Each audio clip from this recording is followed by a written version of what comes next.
नमस्कार दोस्तों, मेरा नाम विपिन है और मैं आपके अपने YouTube चैनल पर स्वागत करता हूं। दोस्तों, अभी 1 जून को 2025 को मध्य प्रदेश लोक सेवा आयोग द्वारा एक बहुत ही महत्वपूर्ण परीक्षा का आयोजन किया जा रहा है। उस परीक्षा का नाम है असिस्टेंट प्रोफेसर परीक्षा 2024।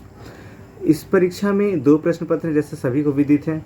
एक प्रश्न पत्र पहला है जो कि MP से संबंधित है और करंट वगैरह है, और सेकेंड वाला प्रश्न पत्र है वो सब्जेक्ट से रिलेटेड है। तो जो मध्य प्रदेश से सब रिलेटेड है उसमें टोटल 5 इकाई, जैसे मध्य प्रदेश का इतिहास हो गया, फिर मध्य प्रदेश का भूगोल हो गया, फिर देखा जाए तो मध्य प्रदेश की राजनीति एवं अर्थव्यवस्था हो गई।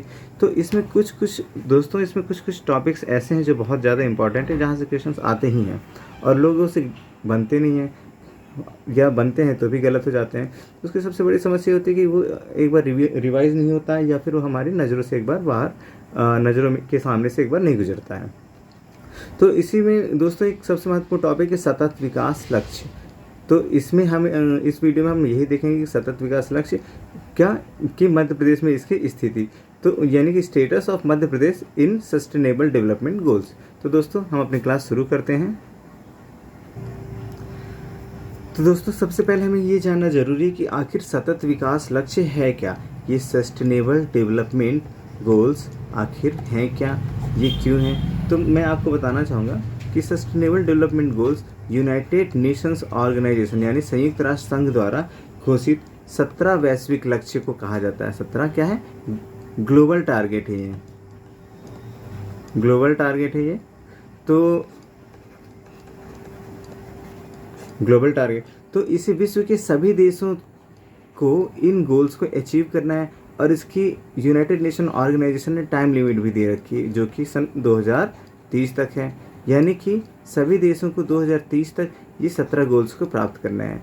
और अब जब हमारे देश की बारी आती है तो हमारे देश में नीति आयोग जो कि योजना निर्माण से संबंधित प्रमुख संस्था है, उसने क्या किया कि सभी राज्यों को एक सूचकांक के आधार पर रैंकिंग देना शुरू किया कि कौन सा राज्य कितना अच्छा प्रदर्शन कर रहा है इस मामले में, कि वो 2030 तक SDG को प्राप्त कर पाएगा या नहीं प्राप्त कर पाएगा। अब दोस्तों इन सतत विकास लक्ष्यों का आखिर उद्देश्य क्या है, ये आखिर लाए क्यों गए हैं, इनके ऑब्जेक्टिव्स क्या हैं।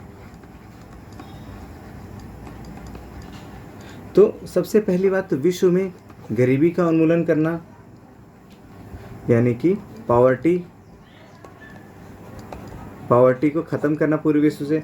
दूसरा जो प्रमुख है वो है सामाजिक समानता लाना, ताकि सभी समाज में समानता रहे और समाज में किसी भी वर्ग के साथ किसी भी प्रकार का भेदभाव ना किया जाए। और जो तीसरा सबसे महत्वपूर्ण लक्ष्य है वो है पर्यावरणीय संतुलन को बनाए रखना। क्या है? ये है पर्यावरणीय संतुलन को बनाए रखना।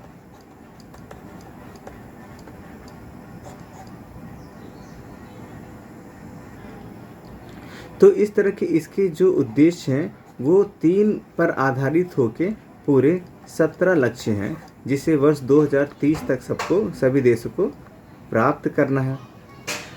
अब ये लक्ष्य कब अपनाए गए हैं, तो सबसे बड़ी बहुत इम्पॉर्टेंट बात है कि आखिरकार ये लक्ष्य कब अपनाए गए। तो मैं आपको बता दूं कि वर्ष 2015 में जलवायु परिवर्तन से संबंधित एक महत्वपूर्ण सम्मेलन हुआ था पेरिस में, जो कि फ्रांस की राजधानी है। तो उस सम्मेलन को पेरिस सम्मेलन के नाम से जाना जाता है, पेरिस सम्मेलन। तो इस सम्मेलन में दोस्तों ये सस्टेनेबल डेवलपमेंट गोल्स की अवधारणा आई और इसके टारगेट आए कि टोटल 17 लक्ष्य जिन्हें हमें 2030 तक प्राप्त करने हैं। क्यों प्राप्त करने हैं 2030 तक? ताकि जो वैश्विक तापमान बढ़ रहा है हर साल, वैश्विक तापमान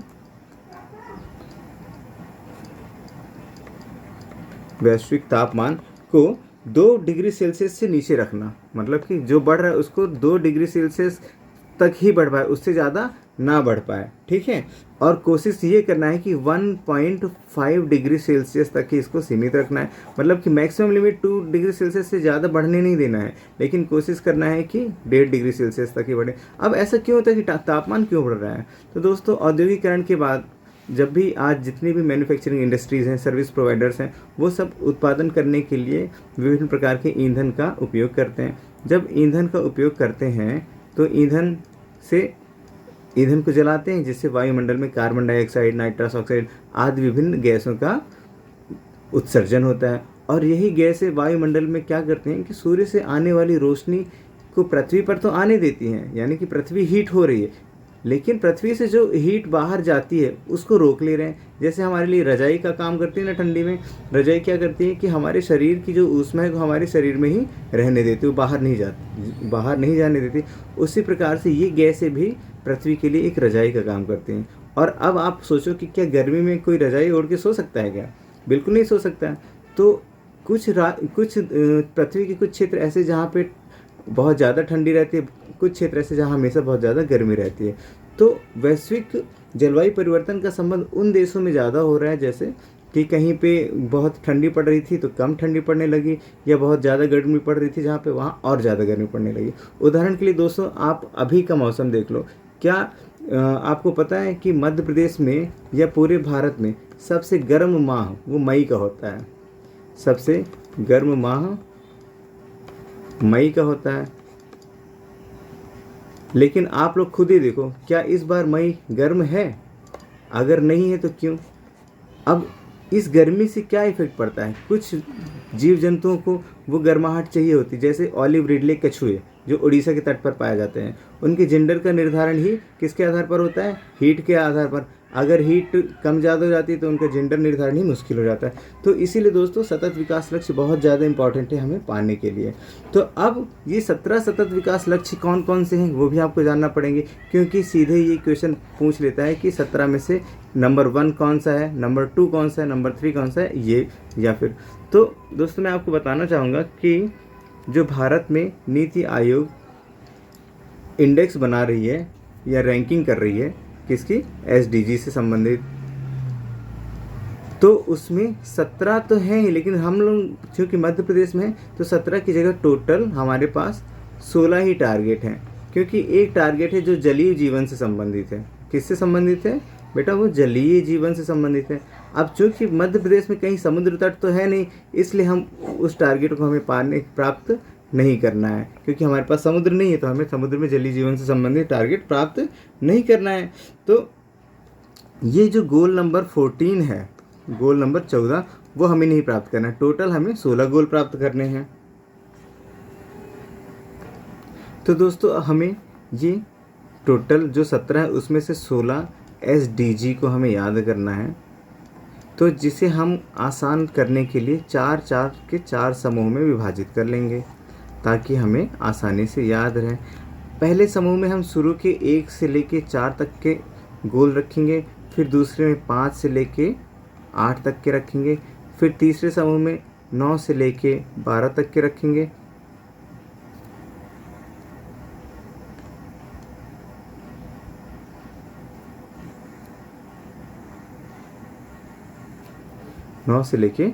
तक रखेंगे, और चौथे समूह में 13 से लेके 17 तक रखेंगे, जिसमें हमें ध्यान रखना है कि गोल नंबर 14 हमारे लिए लागू नहीं है। तो अब जो पहले समूह में है 1 से लेके 4 तक है, उसमें से सबसे पहले हमें क्या ख़त्म करना है? हमें ख़त्म करना है बेटा गरीबी। क्या ख़त्म करना है? सबसे पहले गरीबी ख़त्म करना है। तो पहला गोल हमारा गरीबी हो गया। फिर उसके बाद जो दूसरा गोल है, गरीबी से क्या होती है? जो गरीब है वो खाना नहीं खा पाएगा, तो वो क्या होगा? वो भूखमरी का शिकार होगा। तो भूखमरी की समाप्ति, ठीक है। No poverty, zero hunger.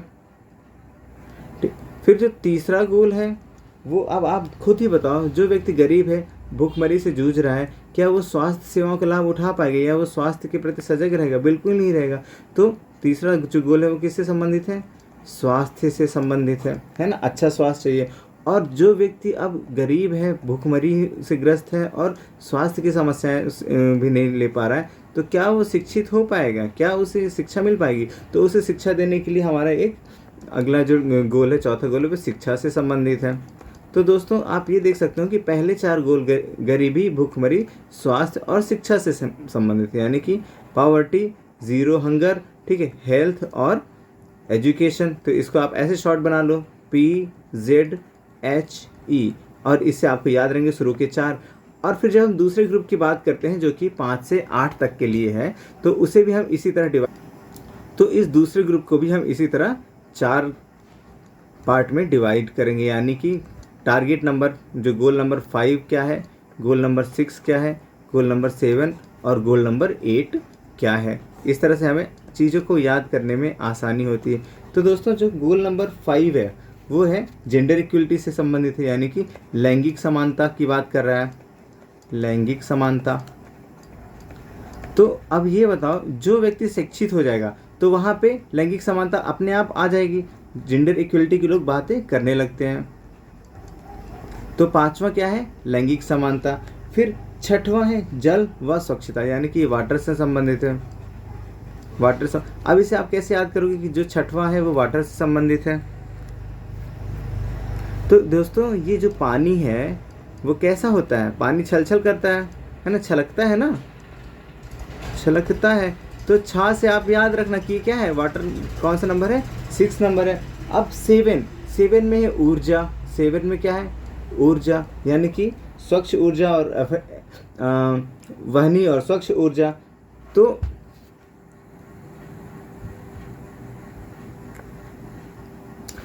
आपको पता है कि ऊर्जा का प्रमुख स्रोत क्या है, सूरज। सूरज से ही क्या मिलती है, ऊर्जा मिलती है। और ऊर्जा सबसे पहले किस फॉर्म में रहती है, वो रहती है प्रकाश की फॉर्म में। अब ये बताओ प्रकाश में कितने कलर रहते हैं, लेकिन रहते तो बहुत सारे, लेकिन मैक्सिमम कलर टोटल उनको हम कितने पार्ट में डिवाइड करते हैं, 7 कलर के, सतरंगी, है ना।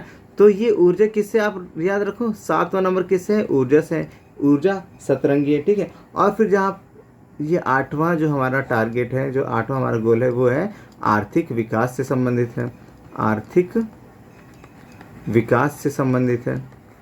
तो अब आर्थिक विकास क्या होता है, आर्थिक विकास में आर्थिक समृद्धि और आर्थिक विकास, मात्रात्मक और गुणात्मक दोनों परिवर्तन को शामिल किया जाता है। तो अब 8 को आप ऐसे याद करो कि जैसे 4 दिशाएं होती हैं हमारी विकास के लिए, टोटल 4 दिशाएं नहीं मानी जाती कि पूरा पश्चिम उत्तर दक्षिण में हर जगह आपने कर लिया विकास। तो इसको आप बोल लो कि जैसे 8 दिशाओं में विकास हो रहा है, हर चहुमुखी विकास, हम कहते हैं ना कि कैसा विकास हो रहा है, तो चहुमुखी विकास हो रहा है। तो कैसा विकास होना चाहिए, चहुमुखी, कैसा, चहुमुखी, यानी कि हर तरफ का विकास। तो कितने हैं, जो 8वां नंबर वो किससे संबंधित है, आर्थिक विकास से संबंधित है, ठीक है। मुझे आशा है कि आप लोगों को समझ में आ रहा होगा और याद भी हो रहा होगा।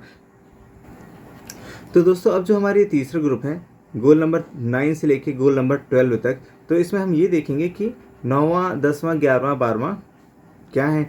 तो गोल नंबर जो 9 से लेके 12 तक का ग्रुप है, इसमें भी हम 4 गोल रखते हैं, goal number 9, goal number 10, goal number 11 और गोल नंबर 12। देखो दोस्तों आपको एक बार बस पढ़ोगे और ये याद हो जाएगा, फिर इसके बाद मैं आप लोगों को रैंकिंग बता दूंगा कि मध्य प्रदेश की ओवरऑल किस में क्या रैंकिंग, ठीक है।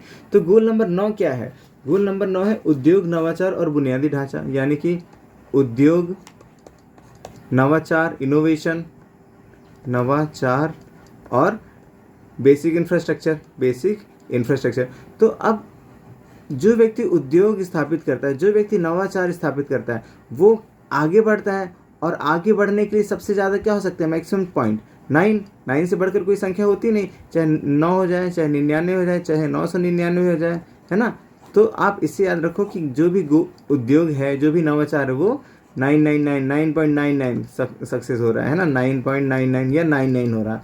फिर जो अगला गोल है 10 नंबर, तो 10 नंबर गोल बोलता है कि असमानताओं में कमी, किस में कमी, असमानताओं में कमी, असमानताओं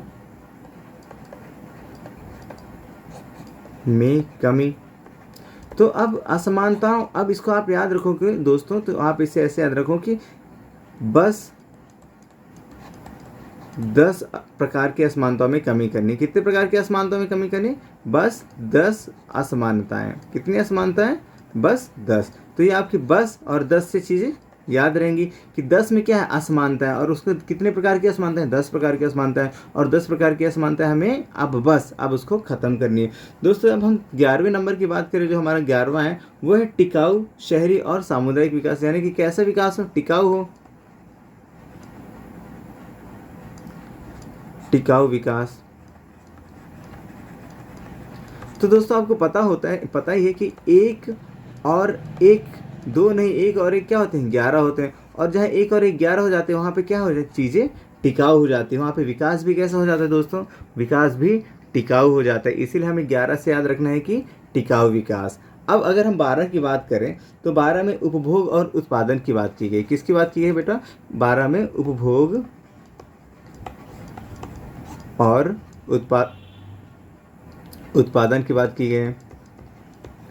तो दोस्तों अब इसको आप कैसे याद रखोगे कि जो उपभोग है, अगर कोई व्यक्ति बहुत ज़्यादा उपभोग करने लगता है, जितनी मान लो उसकी 1 लाख रुपए सैलरी, उसने पूरा का पूरा वेस्ट कर दिया, तो उसके क्या बच जाएंगे लाइफ के, 12 बच जाएंगे। तो इस तरह से आप याद करो कि 12 नंबर किससे है, उपभोग, उसको हमें कंट्रोल करना है। ऐसा उपभोग करना है कि हमें पर्यावरण पर भी इफेक्ट ना पड़े और हमारे पॉकेट पर भी इफेक्ट ना पड़े। समझ गए ना दोस्तों। अब जो हमारा चौथा और आखिरी ग्रुप है वो 13, 15, 16 और 17 है, क्योंकि आपको पता है कि जो 14 नंबर है वो जलीय जीवन से संबंधित है और जलीय जीवन मध्य प्रदेश में तो है नहीं। ठीक है, तो दोस्तों आप जो 13 है, 13 यानी कि क्या, 13 क्या मेरा, क्या 13 क्या मेरा, ये जो जलवायु परिवर्तन हो रहा है वो सबको इफेक्ट करेगी, किसी एक पर्टिकुलर इंसान को तो करेगी नहीं। तो जो 13 है वो किससे है, वो है जलवायु परिवर्तन से, समग्र रूप से ये संबंधित है जलवायु परिवर्तन से। ठीक है, तो अब 13 याद रखो, 13 ये जलवायु परिवर्तन किसी एक व्यक्ति को नहीं इफेक्ट करेगी कि 13 ही नुकसान होगा, इससे नुकसान सभी का होगा, पूरी मानव जाति का ही नुकसान होगा। ठीक है, मानव जाति के साथ साथ पूरी पृथ्वी का भी, है ना, आमूलचूल परिवर्तन आएगा। फिर 14 आपको पता है जल में जीवन है, और 15 क्या है, भूमि पर जीवन, 15 है भूमि पर जीवन। दोस्तों हम सब तो भूमि पर ही रहते हैं, है ना। अब आपको पता है कि हम तो रहते हैं, साथ में बंदर भी रहते हैं भूमि पर। बंदर कहाँ रहते हैं, भूमि पर रहते हैं, पानी पे तो नहीं रहते हैं। तो 15 को आप 15 याद रख लो। 15 जो है, गोल नंबर 15 है, क्या है वो बंदर से संबंधित है ना। तो इससे आपका गोल नंबर 15 क्या रहेगा, हमेशा याद रहेगा। जैसे ही 15 आएगा आपको तुरंत क्लिक हो जाएगा कि ये तो बंदर से संबंधित, वो तो भूमि पर रहता है, वो भूमि का जीवन है। ठीक, अब 16 क्या है, 16 शांति का प्रतीक है। किससे संबंधित है, शांति, किससे, शांति। तो अब दोस्तों आप मुझे ये बताओ कि अगर कोई व्यक्ति बहुत गुस्सैल रहता है, एकदम से उसके मतलब उससे कोई बात करने में भी डरता है, वो एकदम से आग बबूला रहता है, यानी कि उसके अंगारे शोले जलते रहते हैं। क्या जलते रहते हैं, उसके शोले जलते रहते हैं। अब शोले जलते रहते हैं तो लोग उससे झपटेंगे कि चुपचाप पतली गली से निकल लो, तो वहाँ पे क्या रहेगी, शांति रहेगी। कहते हैं ना कि चाहे हम हैं चाहे कोई भी देश हो, न्यूक्लियर पावर क्यों बन रहा है, न्यूक्लियर पावर का शोला हमारे पास क्यों है, ताकि उससे हम क्या स्थापित कर सकें, शांति। शांति दोस्तों वही स्थापित कर सकते हैं जिसके पास ताकत होती है। जिसके पास ताकत नहीं है वो शांति स्थापित कर ही नहीं सकता, क्योंकि कोई भी उसे आके परेशान करके चला जाएगा। तो जब तक आपके पास ताकत है, आप 16 है, कोई भी आपके ऊपर, पाकिस्तान ने आक्रमण किया और हमने 16 की बारिश कर दी, इतनी मिसाइलें दागी कि अब वो भले ही वो लोग कुछ भी कहें, लेकिन उनको पता है कि उनको कितना नुकसान हो चुका है ना। और 17 में दोस्तों सबसे ज़रूरी है भागीदारी। क्या ज़रूरी है, भागीदारी। अब दोस्तों मैंने आपको 16 तक पूरे याद करा दिए हैं, 17 आप अपनी भागीदारी यानी कि मेरी भागीदारी से याद कर लो। ठीक है, तो आप अपने दोस्तों के साथ इस वीडियो को शेयर करना, ताकि आप सभी की भागीदारी से सभी का क्या हो जाए, फ़ायदा हो जाए। ठीक है दोस्तों, अब मैं अगले वीडियो में आपको बता रहा हूँ कि किस में कितनी रैंकिंग है।